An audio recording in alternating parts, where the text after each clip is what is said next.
വാർത്തകളിലേക്കാണ്. കോഴിക്കോട് ഷഹബാസ് കൊലക്കേസിലെ പ്രതികളായ വിദ്യാർത്ഥികളുടെ SSLC പരീക്ഷാ ഫലം പ്രസിദ്ധീകരിച്ചു. ഹൈക്കോടതി നിർദ്ദേശപ്രകാരമാണ് 6 വിദ്യാർത്ഥികളുടെയും ഫലം പ്രസിദ്ധീകരിച്ചത്. ഫലം പ്രസിദ്ധീകരിച്ചില്ലെങ്കിൽ അനാസ്ഥയായി കണക്കാക്കുമെന്ന് കോടതി പറഞ്ഞിരുന്നു.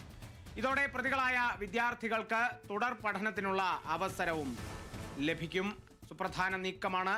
ഹൈക്കോടതി നിർദ്ദേശത്തെ തുടർന്നാണ് ഇപ്പോൾ കോഴിക്കോട് ഷഹബാസ് കൊലക്കേസിലെ പ്രതികളായ വിദ്യാർത്ഥികളുടെ SSLC പരീക്ഷാ ഫലം പ്രസിദ്ധീകരിച്ചിരിക്കുന്നത്. ഫലം പ്രസിദ്ധീകരിച്ചില്ലെങ്കിൽ അനാസ്ഥയായി കണക്കാക്കുമെന്നാണ് കോടതി പറഞ്ഞിരുന്നത്.